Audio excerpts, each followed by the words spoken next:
everybody, it's Elizabeth and welcome back. So it's the next day, it's morning, and you can see the back of the garden is still in shade. So I'm going to put out the mulch that my husband got yesterday. He's going to help me with it. Probably won't film much, but then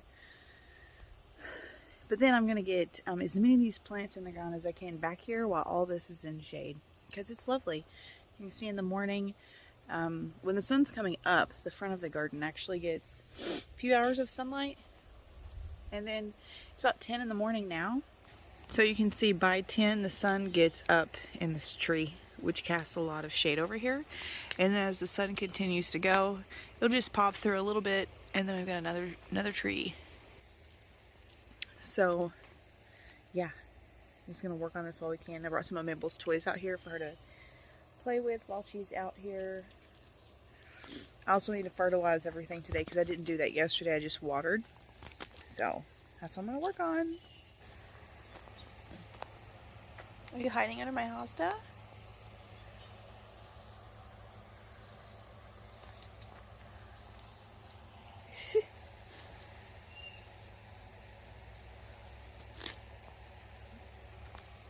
No. Definitely time for a pool break. You guys, I only got like 5 bags of mulch out, and I was just like, no, it is so hot. We have a heat advisory today. I can't remember what it's supposed to get up to, but I know it's like noon to 8, and it's only 10:30 or 11, but y'all, it's hot. So I'm going to be dipping in the pool as frequently as needed, which is fun because I haven't been in the pool in about 2 weeks either. I feel like my life the last 2 weeks has been like work, rest, work, you know, like that's it. So anyway, so this is really nice. Look how pretty that is. That's what I'm enjoying the shade of right now. So I went to go plant, I got that little yellow flower right there in the ground, which is a black-eyed Susan, like a bush variety, because black-eyed Susan can be a vine or just a plant, and it's just a plant. And I decided my most stressed out plant after that one was the corkscrew willow, which I had over here in this corner, but it had lost its leaves, and I got to realizing that it probably gets no direct sunlight there. So I decided to move it over here in this little island bed I've got going on. And where I wanted to put it when I moved the mulch and everything, it was over, it was where the old concrete sidewalk is that runs across there, so I couldn't put it there. So I've got it in the ground right there, and I'm going to go show you a close-up in a second, but what I wanted to say is I concluded why it was trying to die. I think the only reason it stayed alive at Home Depot is probably because I watered it every day, because when I took it out of the container, its soil. What a bad boy. Over here trying to eat my purple fountain grass. If you come here, I can catch you. I can catch you. Eating my purple fountain grass. What a turd. What a turd. I'm sure you're trying to get a grasshopper or something, but still, you will ruin it. You will ruin it. Okay. Anyway, I noticed whenever I opened, he went right back to it. No. Leave it alone. We're going to have a teaching moment. Try it again. No. Yay. Gotta smack them around sometimes so they can learn. She's finally doing decent, you know? Don't want her to die. Anyway, third or fourth time here. When I took the corkscrew willow out of the container, it was dry roots and like mulch. Like the soil they had in there was like very wood barky. And then as I was roughing up the bottom of the roots to put it in the hole, like a huge rock fell out. I'll show you. It's pretty big when you think about taking up space for a root system to grow. Like, this guy was living in its roots. So I went ahead and put some fertilizer right in the hole. I think this one is for flowers. Either way, I just want it to get some food. And then I did some worm castings in the bottom just because plants love it. And then when I put it in the hole, I planted it a little deeper than I normally would. And then I tapped down this center here. And then I did a berm, which I think I'm going to make it a little bit bigger because I've got all this soil still before I pull the mulch back. I will mulch the berm, but not the middle, because I want this plant, since it's a water loving plant and the soil here is a little rocky and also towards, you know, there's like a little tiniest bit of a downward slope right here. And so I don't want it to lose a lot of rainwater or even just watering. I want it to get as much as possible. So I'm doing a berm on this guy just because it loves water so much and I want it to thrive. So you can see it is here kind of in the walkway. I can still come this way with a garden cart, and I can also go that way. So it's just kind of a standalone right here. But this is the middle of the day. You can see the sun it's getting. I think it'll get enough sun to thrive. So that's what I'm doing. You can see this is what was in that container all around the roots. This is just very dry bark. And yeah, so you can limp plants along like that for a while. This is part of the roots I tore off. Look how dry this is. So terrible. Tore that off so it would be encouraged to sink its roots down in the earthworm castings and the food. And I'm going to water this guy really, really heavy. But before I do that, I am going to use some of my native soil here. I'm going to move this crap that came out of the container. And I'm going to use some of this soil to continue to berm up that side. I want it to just have a high enough of an elevation to really capture some water. Right now it probably would only like hold about that much, and I just want to give it a little more. So I'm going to do that. I wanted to show you how well this is holding water. See that? I just poured water in there about, I don't know, maybe 15-20 seconds ago. And you can see it's just slowly going down. This is so wonderful for trees and shrubs and anything that really loves water. You can guarantee that you're not going to lose any to running down the hill. So I really think this is going to have a great chance to thrive. So I've filled this basin. This is the second time now. It's going down a lot slower this time, which is great. So it's going in and it's filling in the spaces around the root ball, which will also activate that water-soluble fertilizer I put at the bottom of the hole. So that's wonderful. I love it. You can even see little bubbles every so often where water or air is escaping the hole. Anyway, so I'm really happy with this plant, with where I ended up moving, where I was putting it. So I'm going to put up some of my supplies and go dip in the pool again. Oh, that makes me so happy. Anyways, I was talking to my husband about my water hose box that I set up in that last video and how I'm not loving it because of where I had to move it for it to work. So my husband is doing a few things. I've got 2 leaks on the 2 water hoses that are in there. He's going to buy some repair pieces and fix the 2 leaks. And then he's going to make me a new hose that goes from the spigot to where I want the box, that's longer. And then to prevent the box from moving around and sliding when I'm jerking on that hose trying to pull it out, he's creating a box to attach that to that is going to be on 4 legs that are going to be pounded into the ground. So basically creating like a semi-permanent stand for it. So he's working on that right now. It'll be cool to see. Well, he's doing the stand. It probably will be a couple of days before we have the water hose supplies to, you know, run it over there. So anyways, that'll be nice. Oh, with that corkscrew wisteria, I did also trim off any of the tiny little limbs or branches that when you bend them they crack, which means they're completely dry and dead, because any of that that's left on the plant is sucking at least minute energy from the root system to try and maintain it, which is, it's struggling to do, so those things are then dying. So went ahead and cut those things off, so the top is still very bare, but you know, we'll keep an eye on it. I think it has a really good chance to do well in the spot where it is sun-wise, and also with the berm around it for watering. It's gonna be great because they love water.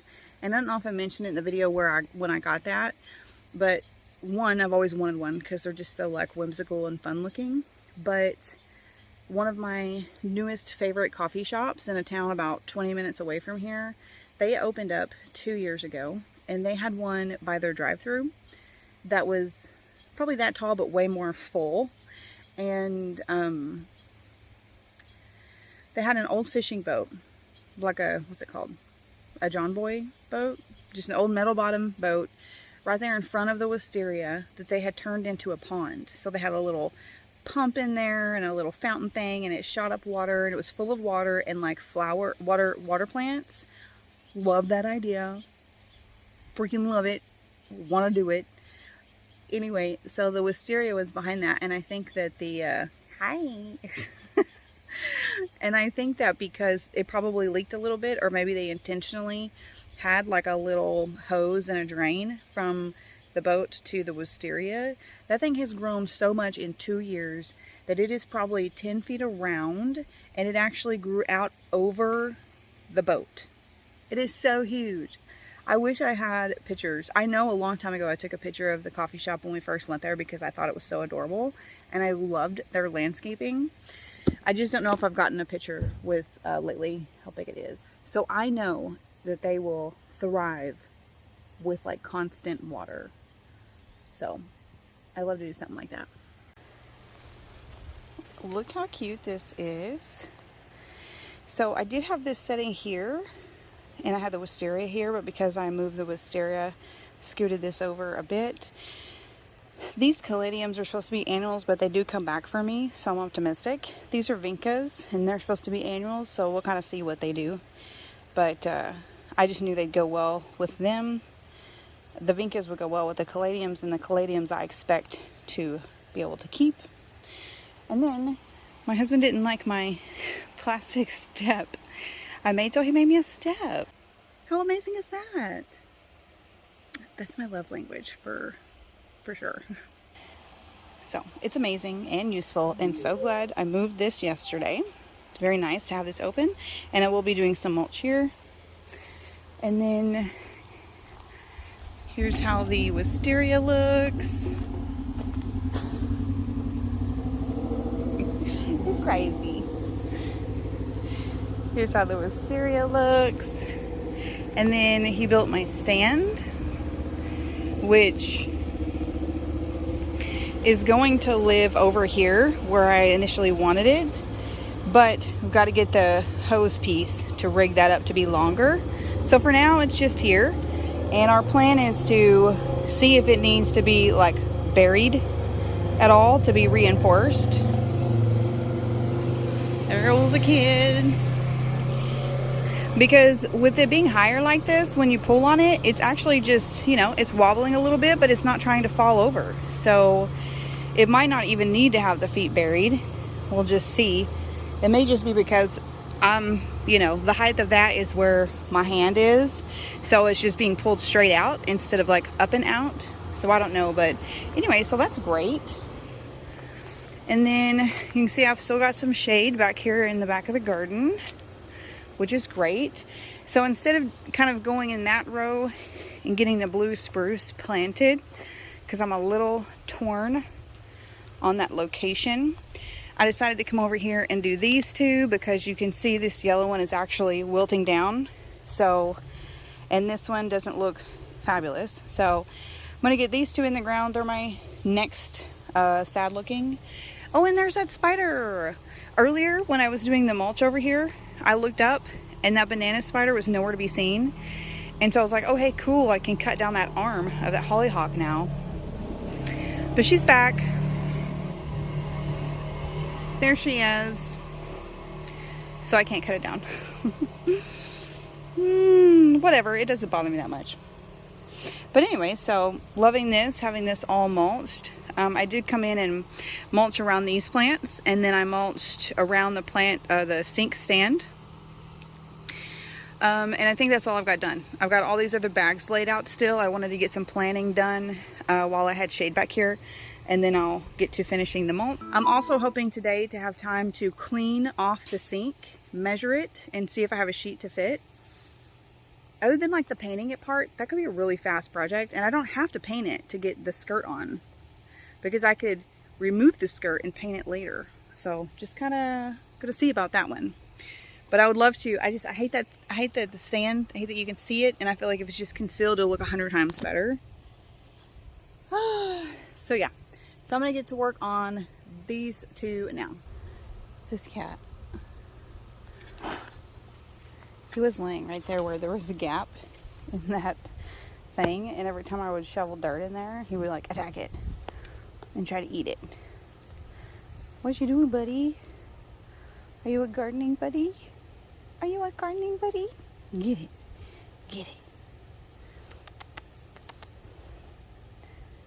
Woo. He's gonna get you. Woo.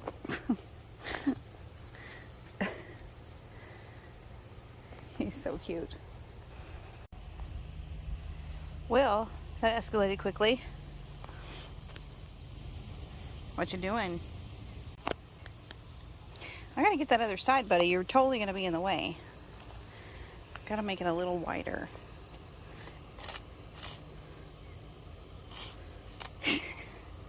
He's like, my dirt, my dirt.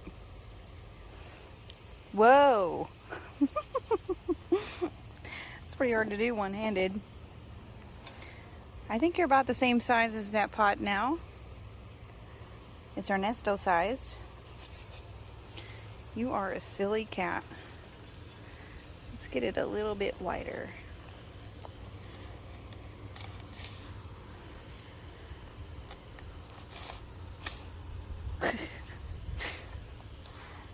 You're gonna scoop out with it? What's gonna happen? What's gonna happen? Oh! He's like, now it's wider for me. Yay. You are so cute. Barely stand it.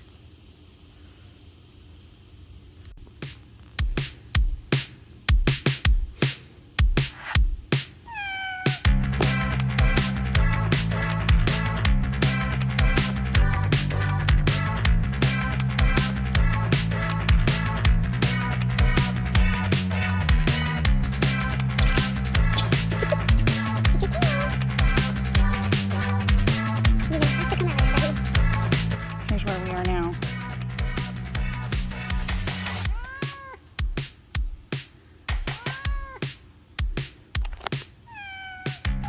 He's like, put it in my hole. You put this thing in my hole. Oh, I'm gonna grab the pieces off. Are you hurting my plant?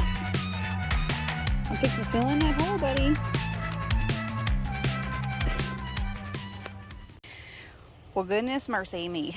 We got it in, but Lord was he playing some shenanigans. But anyways, looks very cute. This little bit of wilt this shrub has going on will be much better once I watered in, which I'm going to go ahead and do here in a minute, because I don't know what else I'm going to plant next. I'm going to clean up my mess. This guy putting its second bloom on, which is nice, finally. He took forever. And then I know there was one I wanted to dig up and put next to this, because it's a hibiscus / rose of Sharon like this one, except the bloom is a really light purple and it looks stunning with this yellow. But I got to figure out where to put it, because I want to do my blackberries here, and then this guy is here. So if I did it like right there, they're both supposed to get like 8 feet tall. So I'm afraid that would not be enough room. I could also kind of just come out a bit into this open area we've got here and just plant it, you know, just like right here. I don't know about that. I don't know. I just want it visually really close to these yellow blooms, because they're both perennials, and by next year they'll just be stunning next to each other. Another thing, dude.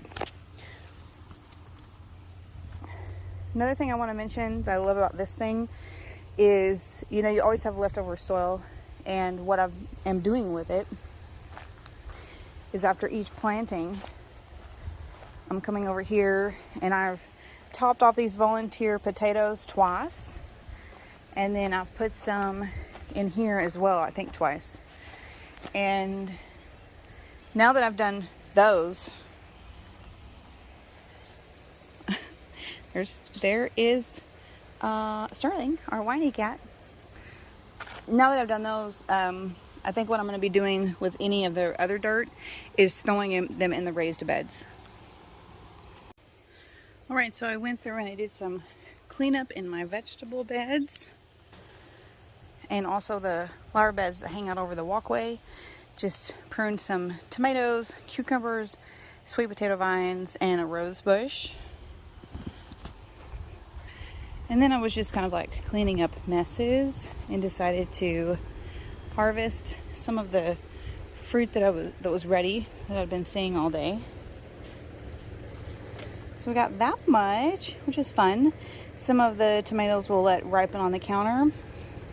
This guy was hidden. This is our first like decent sized bell pepper, which is amazing. And here is a baby one that fell off the plant. Went ahead and picked it. So I wasn't sure that we even had any bell peppers growing.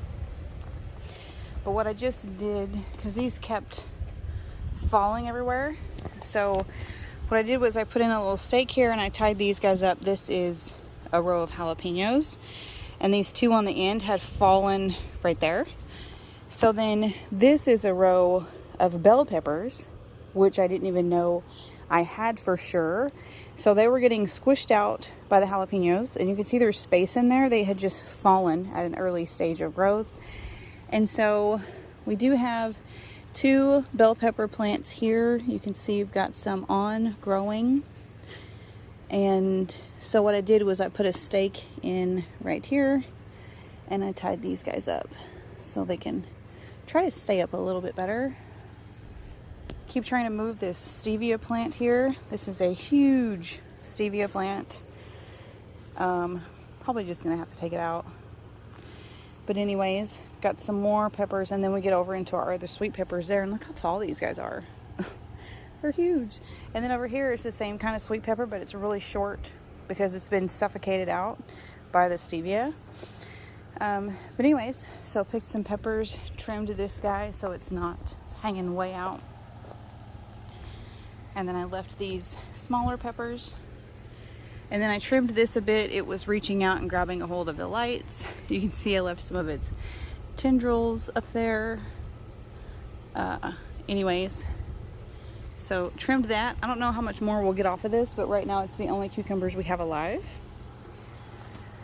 The in-ground garden, those out there have started to die. So I picked everything off this tomato plant, which was like 6 or 7 small tomatoes that were ripe. So I'm going to pull this out really soon.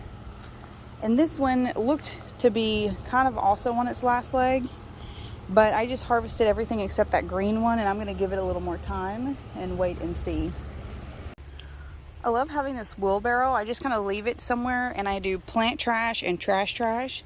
And when it gets full, I'll go and dump it, which is almost full, but it's just handy. I can just keep cleaning up after myself and bringing things back here. I think I'm debating, do I want to clean the sink and then do mulch, or vice versa? I guess I'm kind of putting off the mulch because I know that it hurts my back. So I guess we'll get started on that sink. At least we can get something productive going. Let me show you what it looks like before. And look at these cats.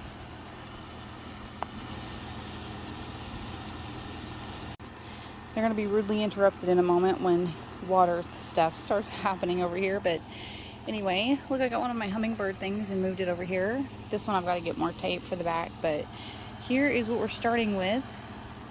We'll see how clean we can get this. I'm going to get a bucket, I think, to put underneath each drain. Yeah, see, they're just wide open. I don't even know what this is. Oh, it's plastic. So anyway, so this is what we're starting with.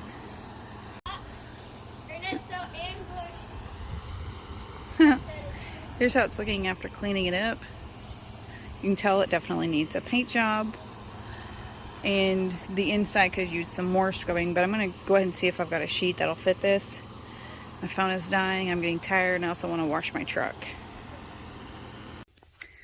Alright, so my husband got started on cleaning out my truck for me, which is so nice. And then he's doing the inside. We're going to wash it up. I've been working on this sink, so I wanted to show you in case you want to try and do something similar. Alright, so I held up this sheet. I had this one or a navy one, and I didn't want something that dark, so I went with this for now. That way the project is almost free. So I'm using this Velcro double-sided tape. So see, it has two sides. Oh, boy, it's hot. Hold on. Okay, so here's one side. This is just what's left of a roll. So here's one side, here's the other.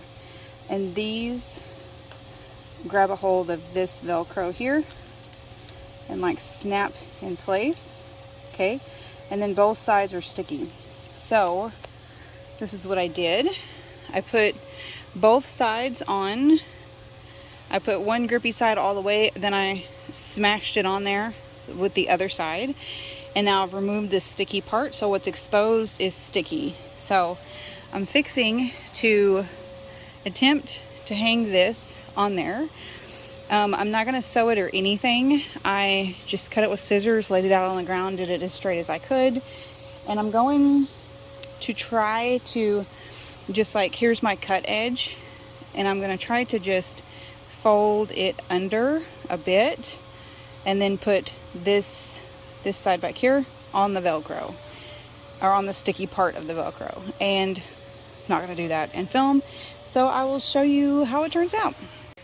Alright, so that literally worked out how I envisioned, which is so rare when I take on some sort of craft project. So I knew it wasn't going to be long enough to go all the way to the other side, so I started over here as far as I could because this is the side that you would see. You can see even just the way that it hangs, there's still a little gap, which is fine. I already know Miss Maple and the cats are going to be hanging out under here all the time, because there's a crawl space vent there and you can feel like AC coming out from underneath. Anyway, so then it comes around the corner and you can see this. Let me move my head out of the way. Can you see it moving? That's literally the air from the crawl space moving back and forth. Okay, so then it comes over here and it goes to here, which it actually would reach to here. But my sticky stuff only went to here. So I've got a couple of inches there. So there's that big of a gap. But again, I don't care. Here's how it looks from afar. It would be cool if there were like pleats or something in it. And I feel like I could do that with some double-sided tape. I might have to research that. If you guys know how I could add some texture or dimension to this so it's not just literally straight, that would be great. Because I think I could actually like cut here and here and then bring those two sides together and like face them together and double side tape on the inside, and it would create a crease. Tell me if I'm wrong. Not sure. Anyways, yeah, so cool. So something I had bought for this project a long time ago is fabric water shield, long-lasting protective waterproofs fabrics. So we're going to try that on this because this is obviously just a sheet, so I'm going to spray it up. And then I'm going to put some cute little decor up here until I get a faucet and stuff.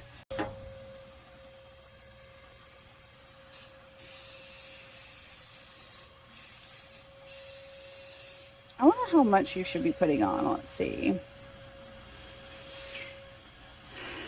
1 can protects 1 large sofa or 3 to 4 chairs. Protects surrounding non-fabric materials from overspray. Shake can well. Apply only to clean, dry surfaces. Test for color fastness. Spray in an inconspicuous area and allow article. Okay. Hold the upright can. Hold can upright from fabric surface. Overlap spray using a slow sweeping motion. 2 light coats are better than 1 heavy one. Okay, so let's try this.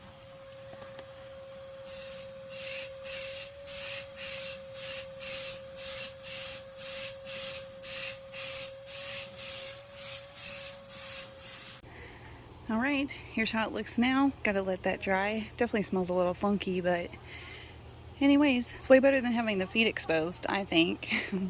Let me know what you guys think. Got some cute little decor items up there. I totally forgot to film a closing, so sorry about that. This is Liz and editing.